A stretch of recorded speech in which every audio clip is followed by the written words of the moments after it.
कांगड़ा साहब, जिस तरह से इस बार जो आपने कहा कि ये मोदी वर्सेस राहुल गांधी चुनाव होगा, क्या लोकल मुद्दे नहीं है? देखिए, बात ये है, ये तो कार्यकर्ताओं की भावना होती है। बाकी राहुल गांधी का और मोदी जी का तो कोई मुकाबला ही नहीं है।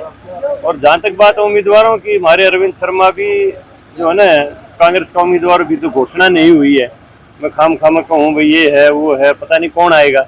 जो भी आएगा उससे हमारा अरविंद शर्मा 21 है, अनुभव में भी और अपने इसमें इमेज में भी, हर जगह वो हमारे कार्यकर्ता जो अरविंद शर्मा, भारतीय जनता पार्टी हर व्यक्ति को कार्यकर्ता समझती है।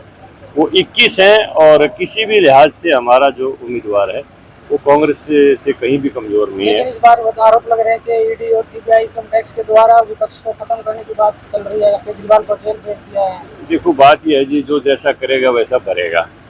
अब वो तो अगर वो किसी कहीं कोई कमी ही ना हो तो ईडी क्या करेगी फिर?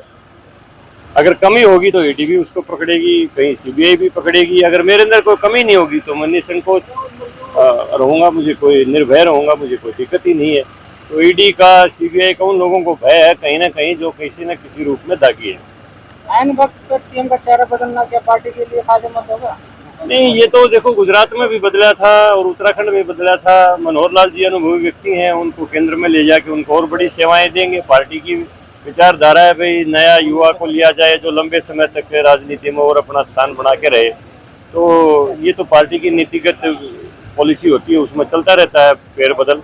लेकिन मनोहर लाल जी भी हमारे लिए श्रेष्ठ थे और ऐसे ही श्रेष्ठ अपना नायब सिंह सैनी जी भी रहेंगे। कोई भ्रष्टाचार की बात कर रहे हैं, अभी इलेक्ट्रल बॉन्ड पर जिस तरह से आरोप लग रहे हैं कि जो पार्टी ने ऐसे ऐसे लोगों से चंदा लिया है और उसे इनकम टैक्स ईडी के द्वारा चंदा दिया है। देखिए, बात ये है, ये व्यवस्था हमारी सरकार ने करवाई कि लोग ऑफ द रिकॉर्ड जो चंदा लेते थे, इलेक्शन कमीशन के पास उसका कोई डाटा नहीं होता था और ना इनकम टैक्स के पास कोई डाटा होता था। अगर कंपनियां तो तब भी मदद करती थी पॉलिटिकल पार्टियों की, लेकिन अब जो भी मदद करेगी वो ऑन रिकॉर्ड करेगी। पार्टी के पास उसका हिसाब किताब होगा, पार्टी उसका इनकम टैक्स चुकाएगी।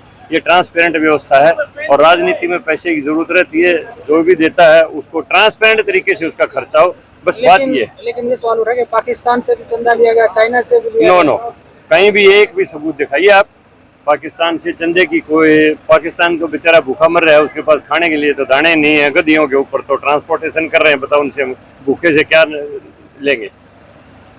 जहाँ तक चाइना है उससे ऊंची हमारी अर्थव्यवस्था जा चुकी है चाइना से। अच्छा, भूपेंद्र सिंह हुड्डा कह रहे हैं कि इस बार में लोकसभा चुनाव नहीं लड़ेगा। वो विधानसभा भी नहीं लड़ेगा, आगे ये भी कह देगा 6 महीने बाद, आप चिंता मत करना।